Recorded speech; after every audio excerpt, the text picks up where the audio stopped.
All right, everybody, thank you so much for joining us tonight. My name is Jessica Waybright, and I, along with Mary Sundstrom, Lincoln Draper, and Jessica Krischels, are co-owners of Remark Print Workshop here in Albuquerque, New Mexico.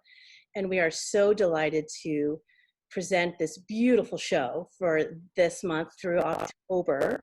And we're delighted to have several of the artists with us tonight. So we'll be sharing some slides and talking about the work. I invite you to ask questions either in the chat or raise your hand. At the end of the meeting, we'll have time for questions.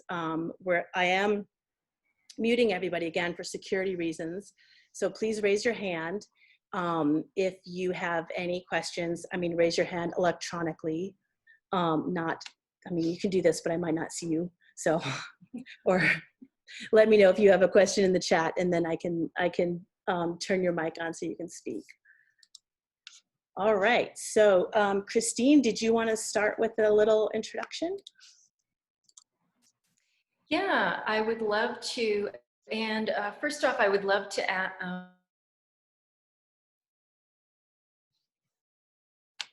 Oh, Christine is frozen. preparing for the show, and all of us in the group are so super appreciative. And we're also very lucky to be able to have the show up for 2 months instead of the usual 1 month. So thank you for that. And I would like to just say a few words about the theme for the show and how that came about. So I initiated this show, and I invited colleagues and friends of mine, printmakers, whose work I really felt expressed the theme of the show, which is mark making. So this is what we have in common.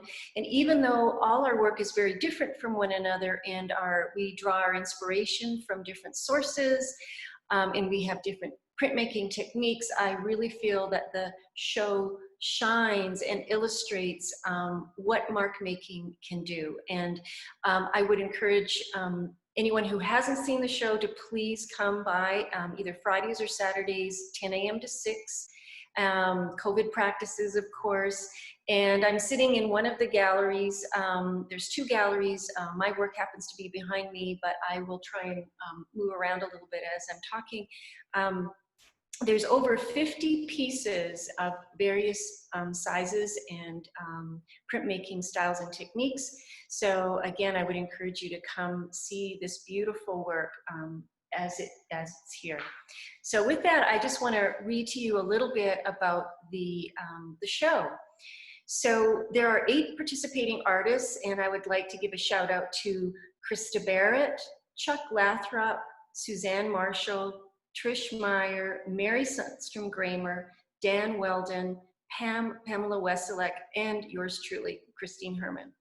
So we came together to about a year ago to start this work. So it's been a year in the making, and so each artist has created original hand-pulled prints using what I call personal signatures, and that means consisting of lines and dots and patterns and textures in depicting their subject matter. And the artists have chosen to approach their work through either playful exploration, methodical repetition, or a combination of the two. And the resulting images range from being spontaneous and intuitive to controlled and very precise marks on paper. And they are intriguing records of an intense interaction and aesthetic manipulation with varied tools and processes of dry point etching, monotype, gravure, encaustic monoprint, and mixed media. So exploring the 2 gallery spaces, when you come in, you will see a wide breadth of personal styles, subject matter, and influences such as photography, nature, and abstraction. The mark making in some pieces describe feelings and emotions in response to something they saw or felt, while others depict more recognizable images. Finally, others are symbolic and conceptual, illustrated in fields of patterns and texture, shapes, and layers. So with that, I welcome you to our opening reception, and I hope you enjoy. All right, thank you, Christine. So first up is Krista Barrett, And I want to ask you to bear with me. I'm going to try to juggle and chew gum at the same time. We have an audio recording of Krista, and I'm going to try to play the slides at the same time the recording is playing. So hopefully that will all work. Please cross your fingers for me and send happy tech vibes my way. And also let me know in the chat if you can't hear the audio. Thank you so much, Christine, for that wonderful introduction. And thank you so much for envisioning this show and for curating this show. And I really appreciate, again, all the folks over at Newgrounds, the artists and the owners, and Jessica, thank you so much for all you've done to hang this show and to make this possible. Christine's right, so much work does go into this. And it's such an honor and a pleasure to be part of this show and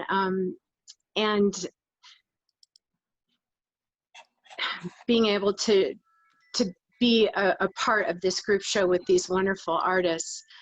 So I'm an artist here in Albuquerque, New Mexico, and I've included 15 of my works in this show.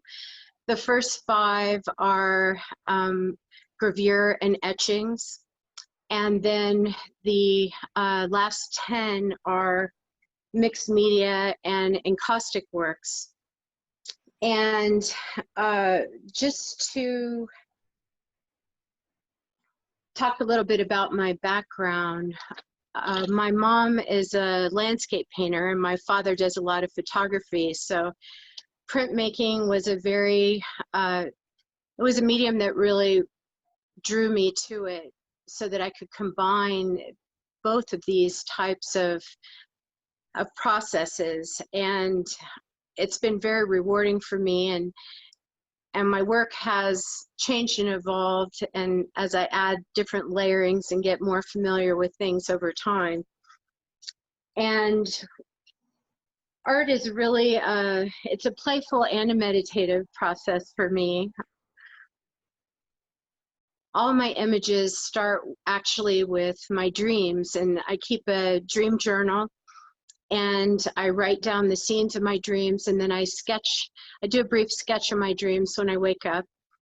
And then I go in to the studio, or now my studio's in my home, and just play around with those images and let them start to speak with me and really flesh them out and bring them more into this plane.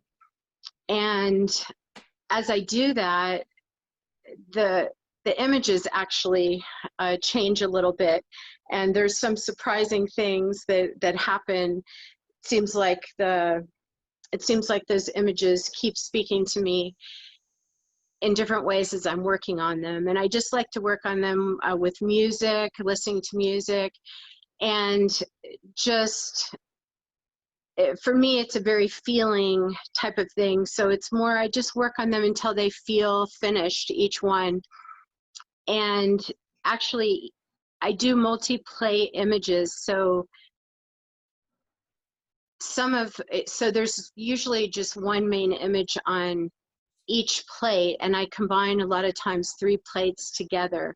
So sometimes that might even be 3 separate dreams, 3 separate images, something like that. So just something very playful happens, and surprising things come up that just continue the story for me, and I hope you all enjoy it too. Let me see. Oh, and the first 5 images are done strictly with the press, and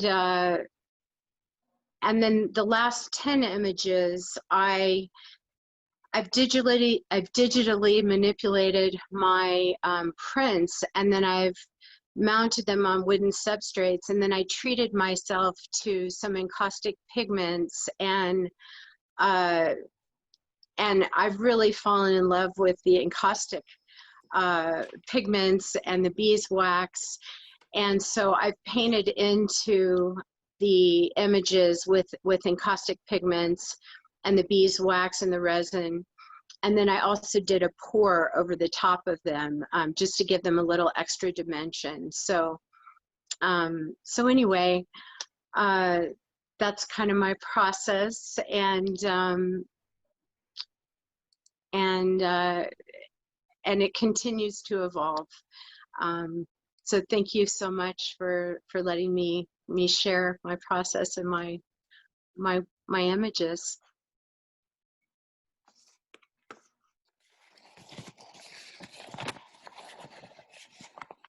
All right, thank you, Krista. And next up is Christine. Yeah, hello. I am standing or sitting in the gallery and behind me is my work, so that's kind of handy. And then also, I think Jessica is going to be doing a slideshow. So I draw my inspiration and have for many decades from being in nature, and I'm an avid hiker and cyclist and just observer of Mother Earth. And so I draw inspiration from that, but I take my feelings and interpret them in an abstract way in response to being in the places that I have traveled to, and also just the gorgeous places that we have in New Mexico to explore. So in the work that you're seeing, you might see little telltale signs of hillsides dotted with pinon in an aerial view, or ancient marks of the petroglyphs, grand cloud shapes, or reflections of the Rio Grande River. And these are all New Mexico features that really shape my work and are mirrored in my work. I just find the landscape riddled with mystery, and that's really the touch point for my work. And so I go back to the studio and I work from that place. And as you'll notice, there's kind of three bodies of work in the slides. And even though they're all abstract, they are related. And this last, the circular piece that you see or just saw was created kind of in response to COVID. And so I took a different approach slightly in that, and I was trying to work out some of my emotions around our togetherness in this time of crisis, and also how it pulls us apart. And so the images are kind of representational or symbolic of that process, and it was really helpful and nurturing for me. And I think, just like Krista said, it is a practice, but it's also a meditation for me. And if I don't do my artwork, I'm kind of like a fish out of water. So the medium that I most comfortably work in is monotype. So all of these pieces are monotype, and monotype is usually a singular image. It can have several layers to it, but it's one of a kind. It's not like an etching where you can make a series. And the reason I like working in that particular form of printmaking is that it's very immediate. It can be very painterly, and it can also lend itself to mark making, which I really enjoy. And so you'll see some calligraphic marks in my work. You'll see some impressions like this, which is fabric called tarlatan, which we use in printmaking, that I have inked and then printed onto the paper in multiple layers. So I just am really happy to be part of this show and to maybe be the catalyst for bringing the other artists in, but I am just so proud and overwhelmed by the talent that I see around me in these two galleries. And so I'm going to leave it there, and thank you. All right, thank you, Christine. Chuck, you're up. I can change the slides when you want me to, or I can just scroll through them as you speak. Let me unmute you. Okay, I think you can unmute yourself, maybe? Okay, got it. Got it. All right. Since about the 1990s, I've been working with a process called automatism. And I have used that. It's pretty much a core of all my art now. And I came to monotype and printmaking as a painter. So you will see a lot of painterly mark making with my work. In terms of automatism, I think of it as more than just being intuitive or improvisational. I see it as something that's much deeper, almost like Zen meditation.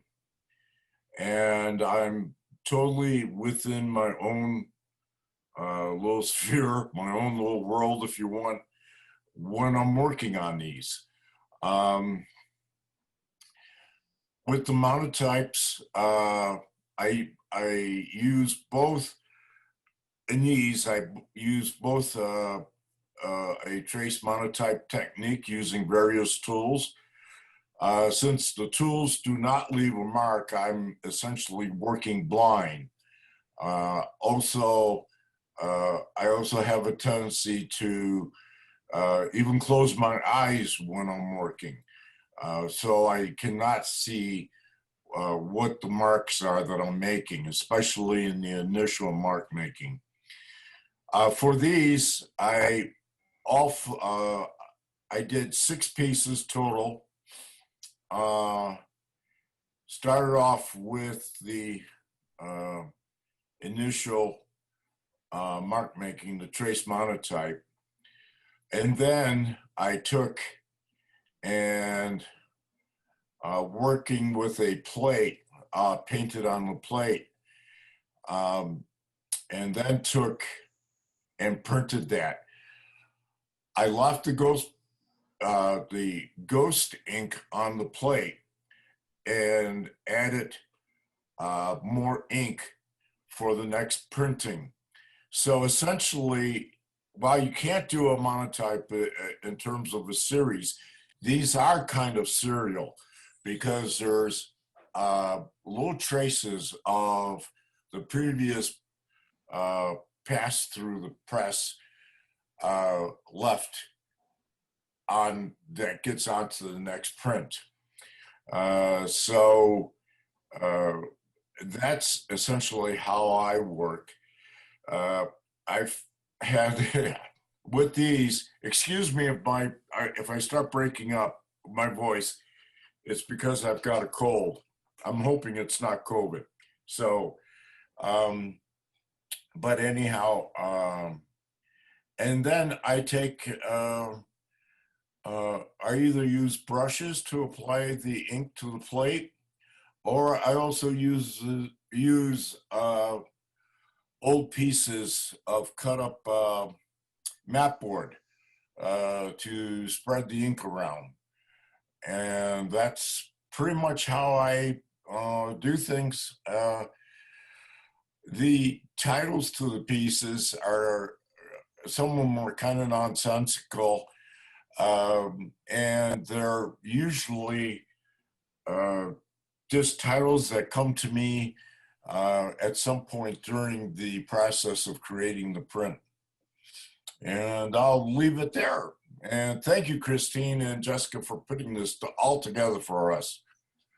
I appreciate it. Well, thank you, Chuck. We are delighted to have you as part of the show. Suzanne, you are next. Would you like to speak, or do you want us to read your statement? I will unmute you so you can answer me, or you can tell me in the chat. Okay. was contemplating driving into a tree slowly so I wouldn't have to do this or something, but I'm going to do it. Okay, I'm trained as a painter like Chuck, and I took up printing for approximately a decade, maybe a few years more. I got into printmaking when I took a computer class for artists at UNM. I was really disappointed with computer ink on computer paper as an end product. And I tried different papers, which helped. And I was cramming all kinds of different papers through the printer, and the printer was balking, but I persisted. And then I was offered a free printmaking sessions at a printmaking shop in South Valley. And that was kind of a turning point for me because, you know, it allowed me to take my computer images and put them on in what I consider an art form. I started out with photo gravures, the traditional one on the copper plate, but my results weren't very good, and it was a really tedious and intensive process. But then I switched to, I was offered somebody suggested Xerox transfers for me.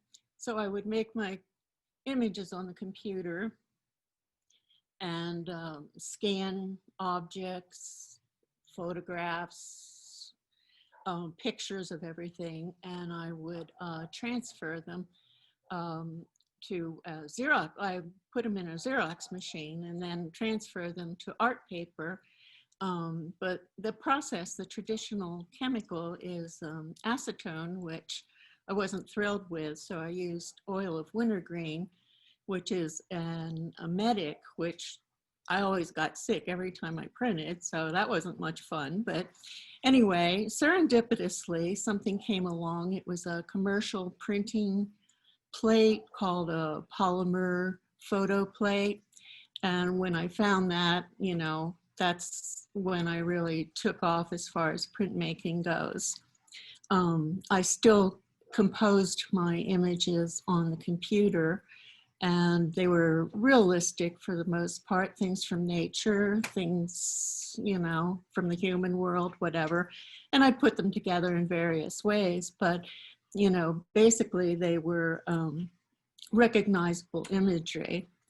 So I printed for about quite a few years, but then I reverted back to painting, and my paintings are definitely abstract, and I really feel connected to Chuck Lathrop because you get into a mindset in painting where you try not to force the painting to be something you want it to be. You just let it happen. And he calls it automation well, whatever he called it. Anyway, you know, and that's how I paint. And my paintings and my prints look like two different artists, and it really bothered me. So this show was sort of an opportunity for me to correct that. And mark making, well, I decided I would draw and make, well, actually I started out with monotypes at Carol Sanchez's studio, and the first image I made was called Tethered, and it's a black and white image, and it was that one. Okay, it was huge, but I spilled wine on half of it.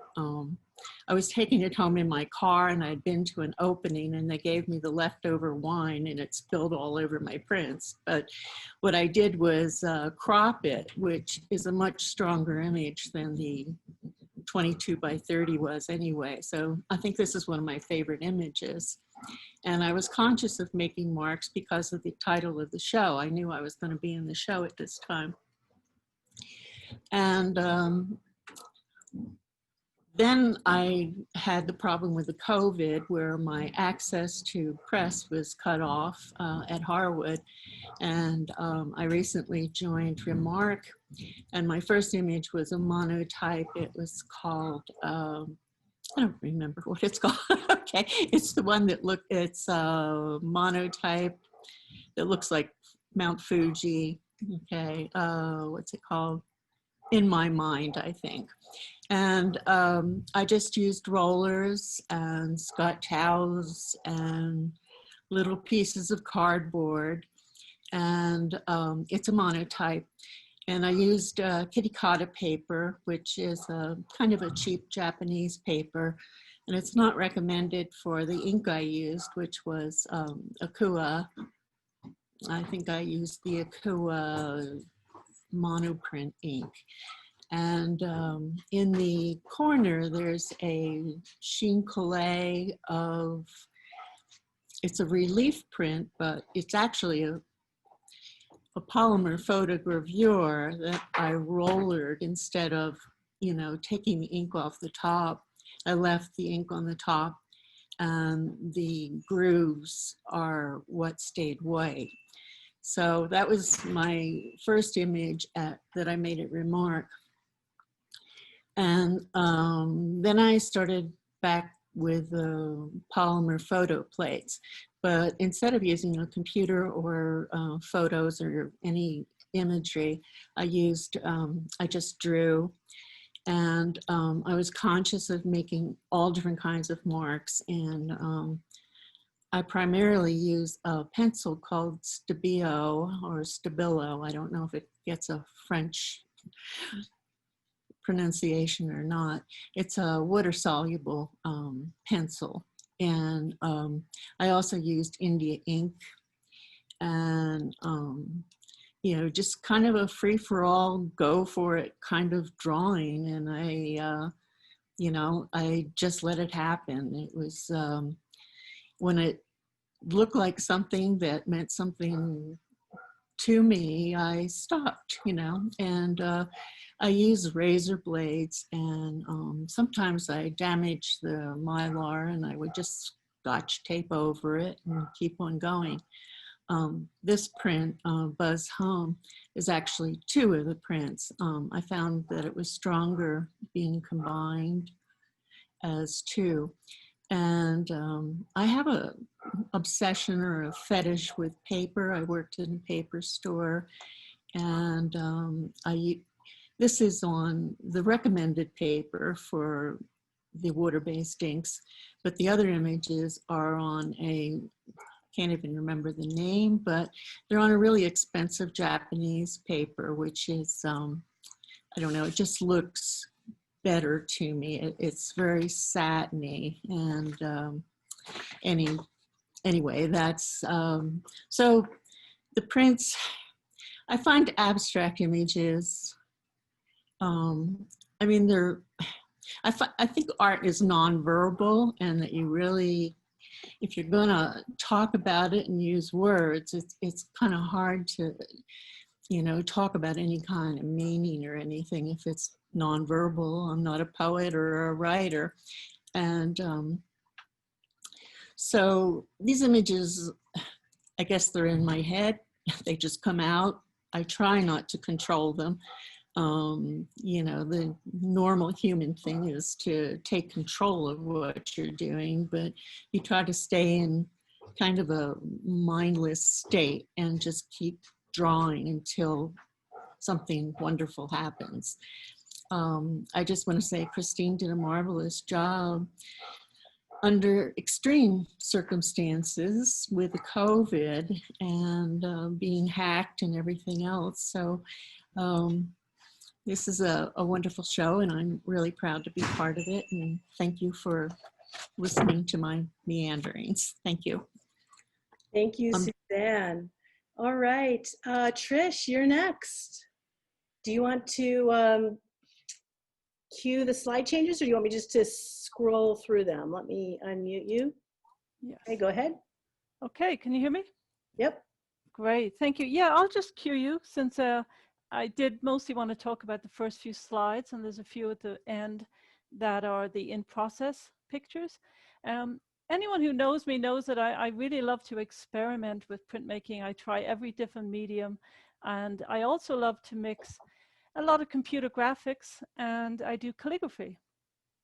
So for this show, instead of trying something that was going to take days and days to make every plate, although I love the process of doing that, I really wanted to work more spontaneously, because I sort of thought what's in a mark means you should be making marks and not thinking too much about them and spending days making a plate and making one print from that, which is my usual operanda. So for this one, I started using a hot box. If anyone is familiar with it, Paula Rowland in Santa Fe, she has a DVD and she teaches classes.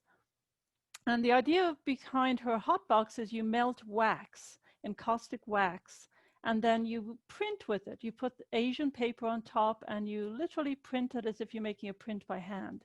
And I love that idea, that the fact that you only got one print, and it was relatively quick as well. If you didn't like it, you just do another one. And I could probably make one about every hour or so. So here's one of my earliest ones. And this just is a good example of the types of marks you get with melted wax. You'll also notice, if you look closely, that there's a second color besides the indigo wax. There's a very turquoise blue, a very thin line, and that's used with a trace monotype. So I used oil-based inks, and I rolled it out on a big plate, and I did first the trace monotypes, and you'll see more of that in the next few prints. So it took a little bit of experimentation just to get down the temperature of the wax. If it's too hot, it all just blurs, and if it's too cold, it doesn't print. So once I felt I had a handle on it, I started actually making the series of prints. So you can go to the next one, Jessica. So this is the one I sort of ended up with that I was most excited about, because it's all on one layer, on one piece of paper. I'll show you that you can do it on more than one sheet as well and see through it. But this is a sheet of Kitakata paper, and the very fine, the details of the sharp circles, that's a trace monotype. So that's done with 2 shades of blue, indigo, and that sky is kind of a sky blue, I guess. And then the rest of it is all soft wax, melted wax. And you can see that it's very melted. So I just turned up the temperature a little bit, so I got a little bit more of a blurry effect. And I was quite excited about that, because if you know my work, I sometimes work with a lot of very detailed images that I create on the computer in 3D programs and so on. So I think in the future, I'll be able to use this technique to have a computer graphic with this melted wax, and I'm looking forward to experimenting with that. So the next one. So here's, it's a similar thing as the Kitakata paper, but in this case, it's actually 2 layers. The lines, the vertical lines, is the trace monotype. And then all I used on top of that was some white encaustic paint and some blues. And then the rest of it is transparency to a layer in the background that looks very much like the first print. So after a while, I started creating foreground layers and background layers with the idea of putting one in front of the other, if that makes sense.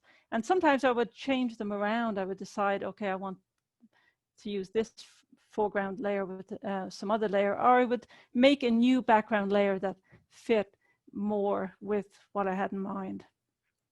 This particular title, by the way, Unfinished Journey, became the theme of the show for me, because Unfinished Journey, I heard someone talk about it. I was creating this during the celebrations for the 100 years of being able to vote from 1920. I should say able to vote, for women being able to vote, I should say. And that's kind of stuck in my mind, this idea of the unfinished journey, that we're not quite finished. There's still so much that, you know, people stopping us from voting. And so I just continue this theme. So a lot of the scribbles that you see is actually me expressing my opinion about things.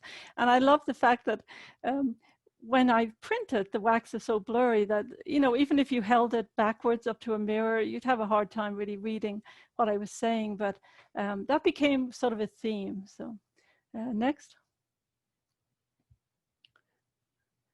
And this is also a sort of a journey. And when you think of journeys, you think of maps. So I started creating these lines. And in the background, the words on that, oh, this is 2 layers, by the way. So the foreground layer is the trace monotype with the little tool that makes all these dots, and a little bit of white encaustic. And then the background actually says unfinished journey as well, and some other words. So I had fun with that, and I'm started moving from just using blues to introducing some warm colors. So next. And then I started really creating some warm, hot colors. This is a different paper. This is Kozo paper. I actually ran out of all the Kitakata paper I had. So I started using the full length of the hot box. It's about 32 inches for the full length. And I love this, I always love this idea of strata and layers and using a lot of different colors to just progress down the page. So what I ended up doing quite a few of these. So the next one is probably quite similar. If you want to go to the next one.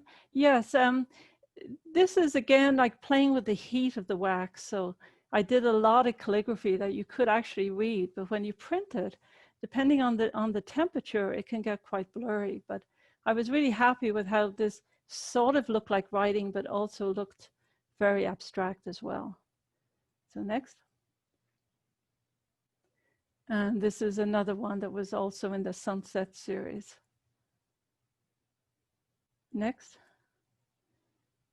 Okay, so this one is 2 layers. The foreground layer is trace monotype with a lot of writing and some little bits of white or orange encaustic. And then the back is a lot of flames.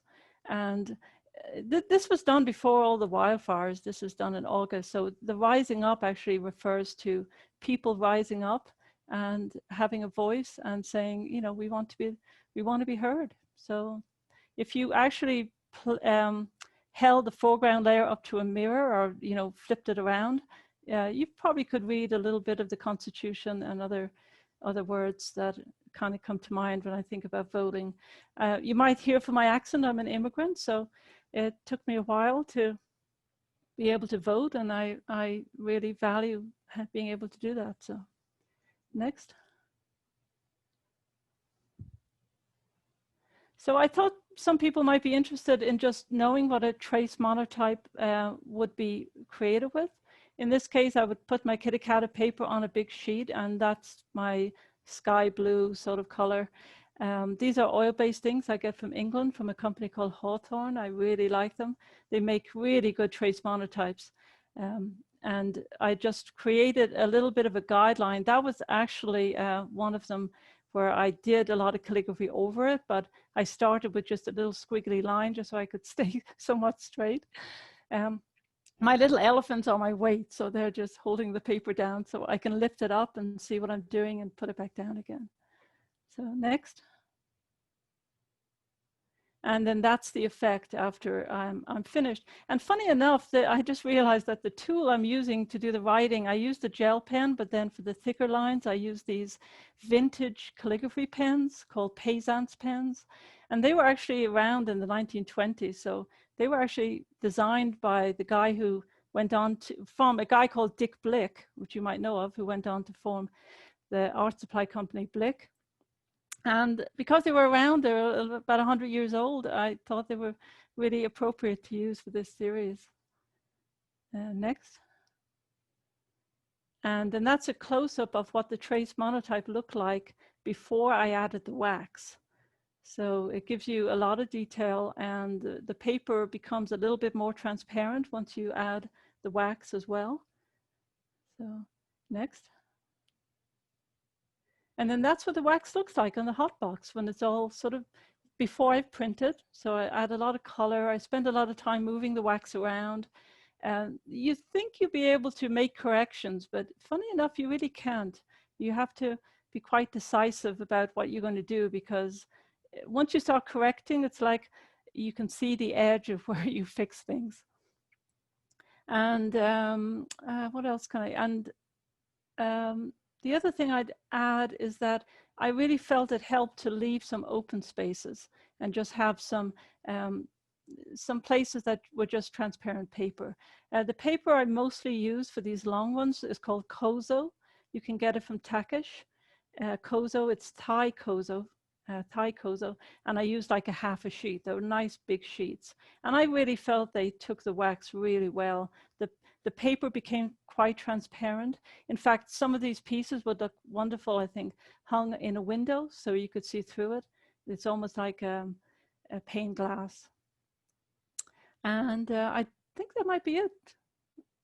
Oh, there's one more. So that's the background of the piece that you couldn't see that said unfinished journey. So you can see that if you use certain tools and you keep the wax not too hot, this is a slightly cooler sort of temperature, about 155 degrees. I found I could use my calligraphy tools. These are obviously not metal tools because they'd scratch the hot plate. So I use these tools that are, you see it on the right, they're called shaper tools, and they're silicone, and they react really well on the wax, so you can move things around. And so again, you can work a little hotter, a little cooler, and sometimes the marks are very distinct and sometimes they're not. So I hope that was helpful, and if anyone has any questions, feel free to do the chat, and I'm happy to answer them. But I really had a lot of fun doing this. It was great to try something new, because that's really what I love doing. And before I forget, just thank you, Christine, and everyone at Remark for a fabulous show. I can't wait to get in and see it. Well, thank you, Trish. All right, Mary, you're up.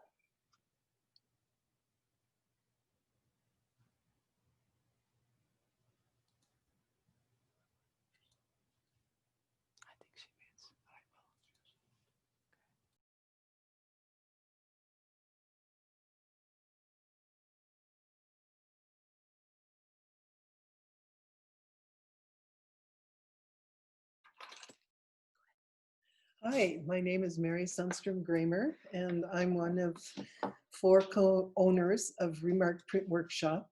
And I have been working in sort of bits and starts on these pieces before and after the COVID raised its little head and sort of influenced all our ways of dealing with things these days.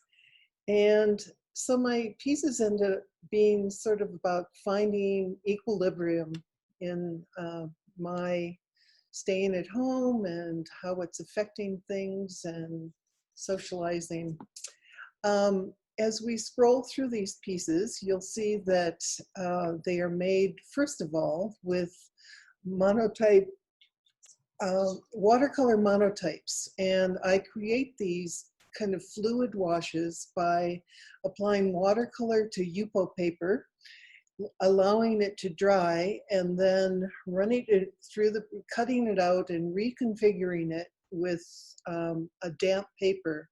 And the damp paper sort of reestablishes the pigments in the watercolors, so they print out on the paper. And I had a number of these pieces, and I sort of hadn't figured out what I was going to do with them, but I really liked the fluid look of these washes.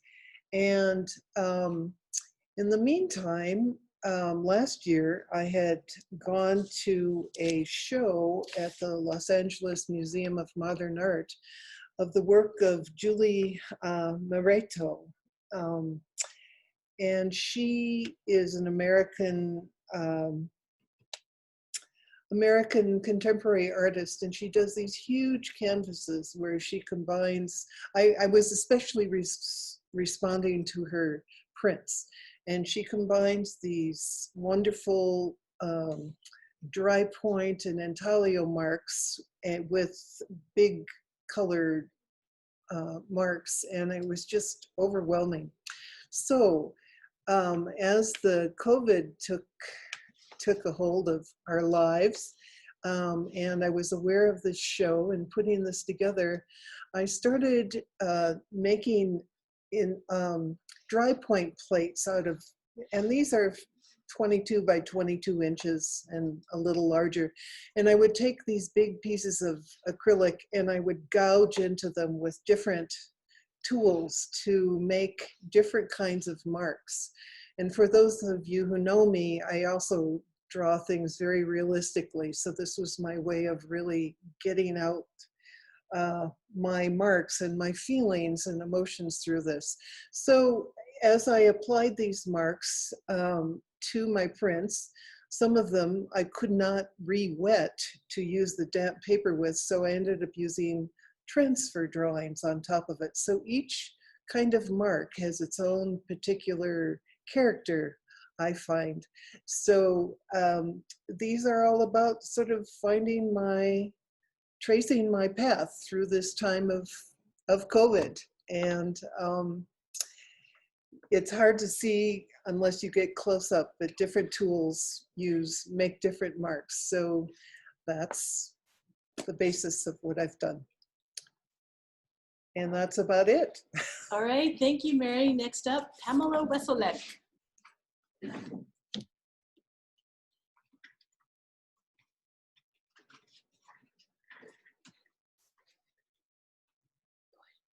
Hello. I am a printmaker. I've been a printmaker for 27 years, and I've been at Remark for 20. And I have this affinity for plants and flowers, and I just love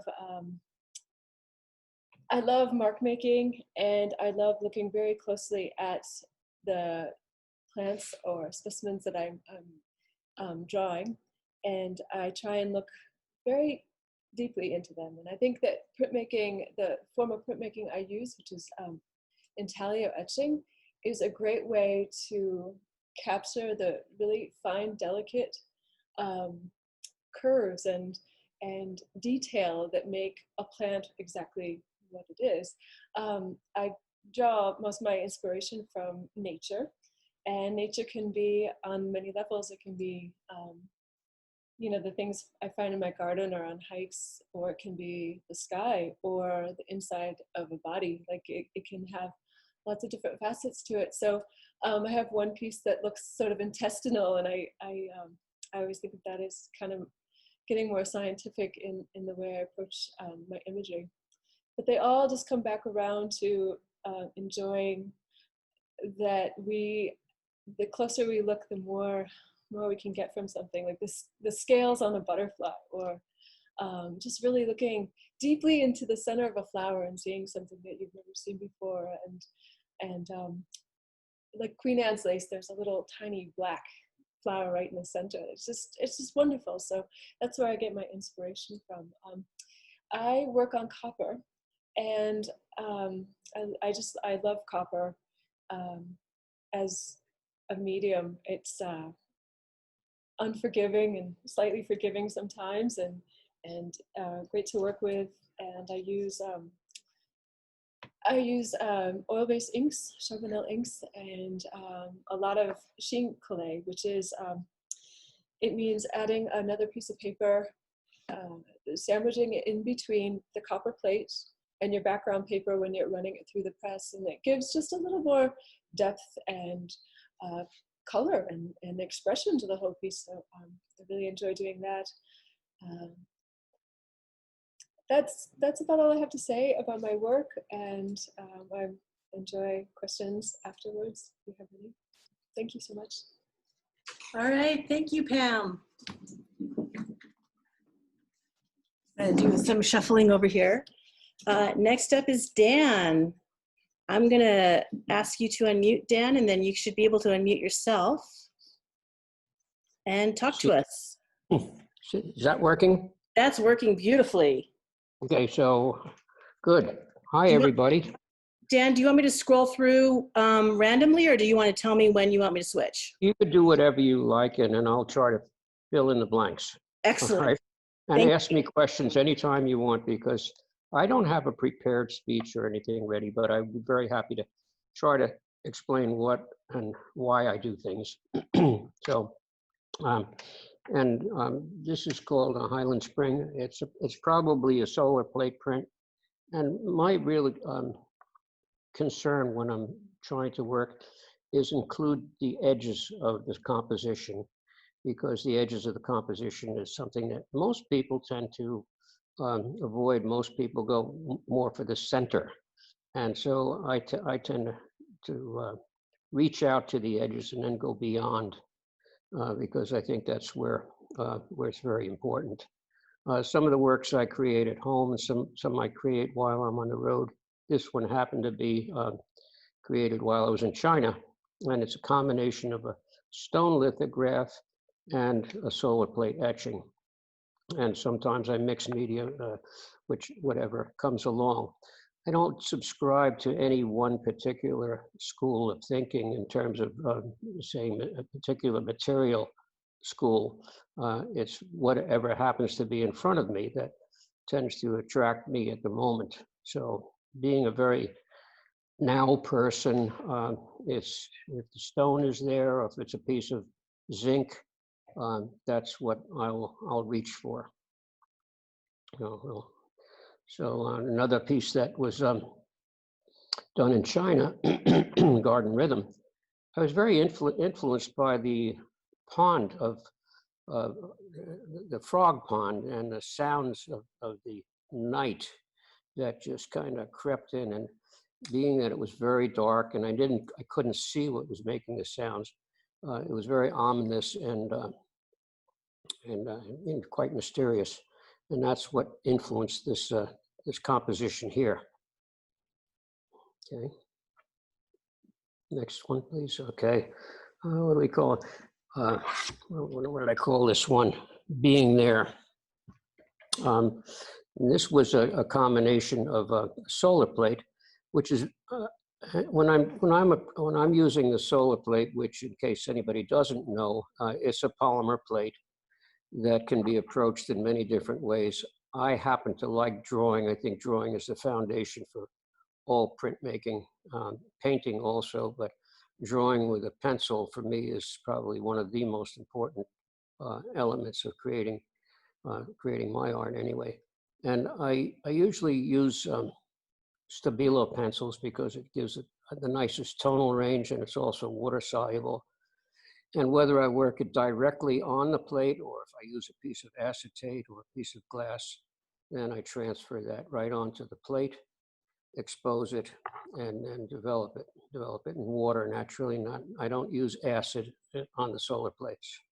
Okay. Oh, here we are back to Highland Spring again. There's not a lot of different pieces, but I'm happy to talk. I like interacting with people. So if you have questions, I'd be more than happy to entertain anything that comes along. Or not. Yeah, anybody, feel free to raise your hand and we'll get you unmuted. We're also, I have some installation shots. So if you have questions for Dan or for any of the other artists, we'd be happy to answer them at this time. Well, am I still on? Can you hear me? You're still on, yeah. Oh, good, because what's in a mark? I love the title of the theme of the show, because that's what my work is all about in terms of mark making. And because I don't know what the marks will be until they're actually being done. There's no plan. There's no agenda. But once it starts, it takes on its own life. And that's the way I like to work.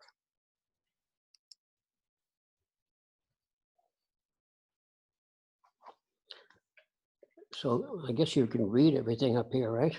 I can, yeah. So Mary Helen asks on Night Invitation, where does solar plate end and lithograph begin? Oh, good question. I actually started, let's bring that up, because the black was actually done with a stone lithograph. And the color, there's actually two colors in there. I don't know if it's too noticeable, but there's a very pale blue. It was actually a solar plate with lots of open bites, and that was surface rolled with the yellow, and then the open bites had that bluish tinge to them. So that's how it started, with the stone lithograph, and then I worked in the solar plate after that. try not to be terribly tight with registration because that can be problematic when it comes to printing. So I like to be a little bit loose, so you can see, for instance, the yellow and the black don't necessarily touch each other. Where there's a little white, we call a little white space in between. All right. Thank you, Dan. We have a question for Mary from Angela. What watercolors do you use? I've learned that Sennelier works with honey. Binders are best with the type of watercolor monotypes you do. Yes, I use depict, and then I use all sorts of different watercolors I've had for 10 years, 20 years. And it just depends on what color I'm looking for. But I find that Dan Smith watercolors have the most pigment to the binder. So I like the saturated colors I get. Thank you, Mary. Lisbeth wants to know, Dan, what is the size of Night Invitation? Do you have that information handy? I think it's 16 by 20 inches, if I'm not mistaken. That's the image size, if I can remember correctly. Trish says someone needs to buy Getting There and hang it with Being There. I think that's a good idea. They have a whole theme. Getting there and being there, yeah. Mary Helen says, Getting There is a fascinating contrast in shape, texture, and line. Wonderful. Trish says, Mary, did you use Yupo paper for plates? No, I just use them to lay down on a matrix and then run it through. But the Yupo paper the washes were on the Yupo paper and then cut out and laid on top of the monotype and drop the paper on top and run it through. Elizabeth says, Mary, are your watercolors paints or soy inks like Akua? They're watercolors, so I'm not sure if they have different binders to them, but they're not soy inks like Akua. They're watercolors out of tubes. Chuck says, Janine, I use Kozo, but I have used other paper. I use Kozo because it is a relatively lightweight paper. The thicker the paper, the less defined the lines can be. Now I'm kind of reading answers before we see the questions, so sorry about that. Trish says, love the texture and horizon point, gorgeous like a lithograph. Trish has the paper for each of her prints on her website at trishmeyer.com. If I may make a comment about watercolor. Please. If any of you haven't already tried Schminke watercolors, they are probably the #1 watercolor in the world. The color is just unbelievable as far as longevity, permanence, and fine quality. I mean, it's just, you can't hold Winsor Newton next to it. It just blows everything else away. That's SCHMINKE. Thanks, Dan. Trish has also written that in the chat and says that their gouache is wonderful as well. Oh yeah, yeah. Oh, good. Let's see. I've actually used some old gouache. I found some old tubes of gouache that were hard as a rock, and I pounded them up and made them into a liquid by adding some water and an acrylic medium, and then used it for working on top of and into my prints. So, and that's actually a series I'm working on right now called Aesop's Fables. Can't show them to you because I don't have them in front of me. Okay, I'm unmuting all of the artists in the show. So if any of you guys want to chip in with any answers or information, feel free. Just realized I forgot that I gave that power to myself. Let's see. Angela says, just wanted to greet Dan all the way from the Philippines. Oh, wow. I'm a fan and treasure the print I got from his workshop. Oh, thank you, Angela. Thank you so much. All the way from the Philippines. Holy cow. And Mary Helen sends her greetings from Florida. And we are also delighted to have you with us online. So it's cool. Wow, that's fantastic. Where in Florida?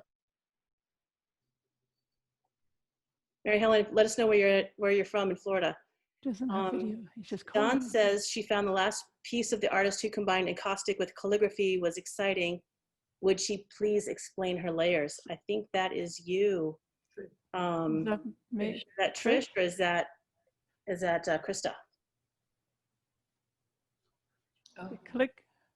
It's Trish. Oh, yes.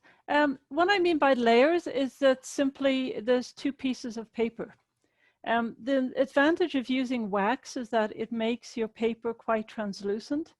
So not so much for the Kitakata paper, but the Kozo paper, or the thinner the paper. So do experiment. And so I simply used 2 layers and I hung them.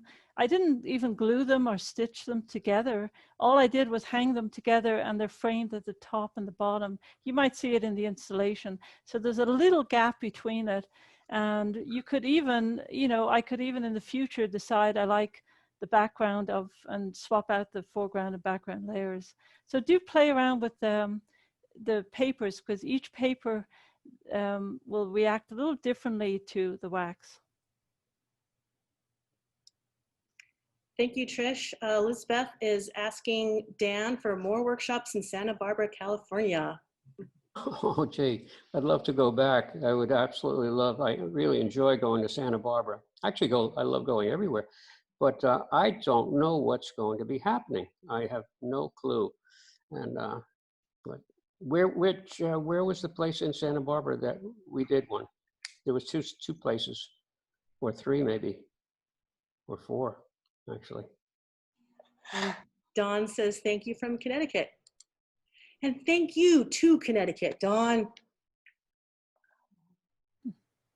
All right, well, I just have just some more installation shots, so please ask away, or if any of the artists want to chime in, feel free. Can you take this? She's on the board, and tell her I'm on a Zoom. Yeah. Jessica for putting this together. Thank you, Jessica, for showing the installation images. And of course, it gives an essence of what the work looks like, but it never compares to coming in person. And so if you're able to see the work, please do make the time in these coming weeks to come see the work and the show. And there's nothing like looking at the subtleties of a print that are, it's sort of lost in the 2-dimensionality of a photograph. There's such beautiful nuances that these artists have created in their work, and it needs to be appreciated. And again, I want to thank all the participating artists, my friends and colleagues in the printmaking world, for showing up and just being part of this opening and this show.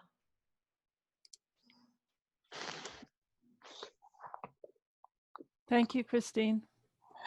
Thank you very much, Christine. Yeah. A lot of hard work. Absolutely. Really appreciate you. And thank you also, Jessica. Thank you for organizing all this too. Oh, my pleasure. Thank you for being a part of it, Dan. Oh, and Elizabeth, by the way, says that Joyce Wilson's for Dan in Santa Barbara, oh, right. the Red Barn. Oh, Joyce is a special person, very terrific, and great photographer too. And we are recording this, so we will have it up on our YouTube page, hopefully shortly. Terrific. If I can just do a little promo, this is a proof copy of a book that I've created. It's a catalog of the show.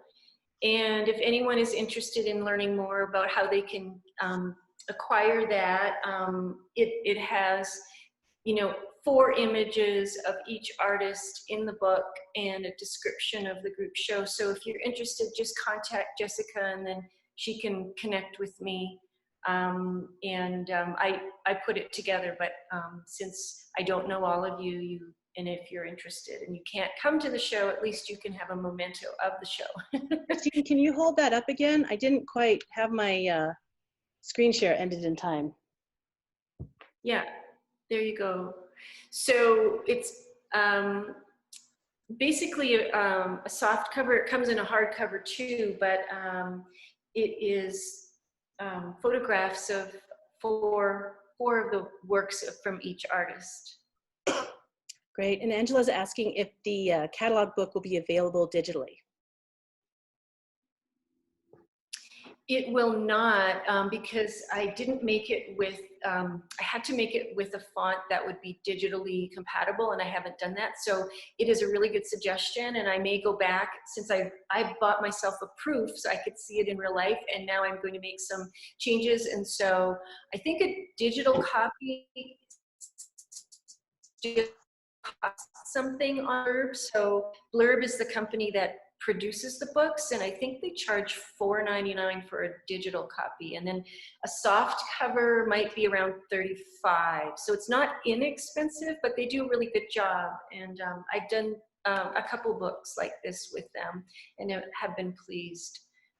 So thanks for the suggestion, and I'll get back to the drawing board. Thank you, Christine. Does anyone else have anything to add? Great, well, thank you so much, everybody. I'm so glad we got through a mischief-free call. And I appreciate all of you for joining us and the wonderful artists and the beautiful work. It's a lovely show, and I really hope that you can all join us and come see it in person. Wish I could. Thank you, Jessica. All right, thanks, everybody. Good night. Thank Good night. you. Thank you.